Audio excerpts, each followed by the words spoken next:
So dear student, अब हम देखने वाले हैं डीसीए की क्लास, जिसमें हम आज टॉपिक देखेंगे प्रिंटर। ठीक है, प्रिंटर का हमने पूरा ग्राफ इससे पहले वाली क्लास में दिया है, जिसमें आप पूरा डिटेल ग्राफ देख सकते हैं। अब आज हम ओनली डिस्कस करेंगे प्रिंटर पर।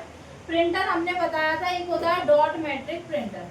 तो आज हम किस प्रिंटर पे चर्चा करेंगे? Dot matric printer.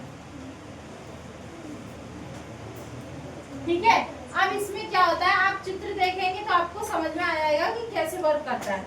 सबसे पहले ये चित्र जो होते हैं इनमें पेन्स लगी रहती है।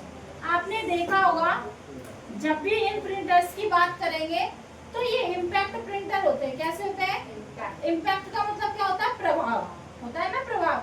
जब भी हमारे प्रिंटर में पेज ऐसा होता है, अभी आपने देखा होगा ओनली पेज रखते हैं, स्कैनिंग चलती है, राइट से लेफ्ट हैमर घूमता है।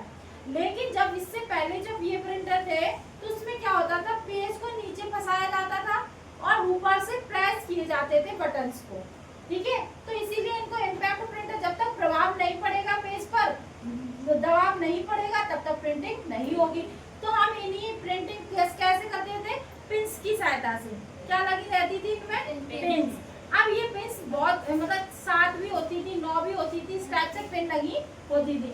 अब ये पिन क्या करती थी, पूरा डिटेल में देखना, सभी चित्र इसी बेस पे बनेंगे जो इम्पैक्ट प्रिंटर के हैं। अब इसमें ये पिन क्या करती थी कि जब भी इन प्रिंट्स में प्रभाव डाला जाता था तो यहाँ पे क्या एक लगी रहती थी स्याही की, जैसे बोलते हैं कार्बन पेपर होते हैं, कार्बन पेपर में जैसे स्याही भरी रहती है, ऐसे यहाँ भरी नहीं रहती थी, सिर्फ एक क्या लगी रहती थी, रिबन। क्या बोलते हैं इसको? रिबन। अब इस रिबन पर एक क्या लगी रहती है यहाँ पे? नोजल। क्या लगी रहती है? नोजल मतलब पेंसिल की तरह। अब इस नोजल से क्या होता था, यहाँ बौछार की जाती थी, किसकी? इंक की। इसको क्या बोलते हैं? नोजल। क्लियर है?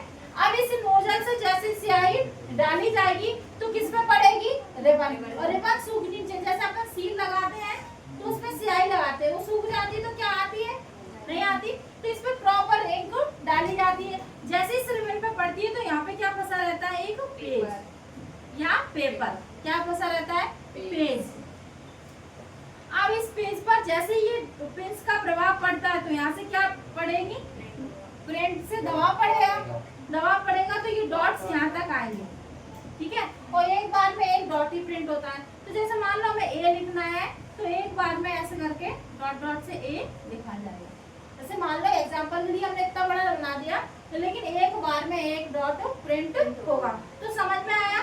तो ये क्या होता है प्रिंटिंग का तरीका। जब हम डॉट मैट्रिक प्रिंटर की बात करें, प्रेशर पड़ता था तब जाके प्रिंटिंग होती थी। अब ऐसी 3 पिन बनाई हमने, जब लेटर्स ज्यादा होंगे तो पिन्स भी ज्यादा होंगी, तभी तो हम उनको एंटर कर पाएंगे। जैसे आपने टाइपराइटर मशीन देखी है, ठीक है, उस टाइप को दिमाग में रख के आप इस चीज को समझिए।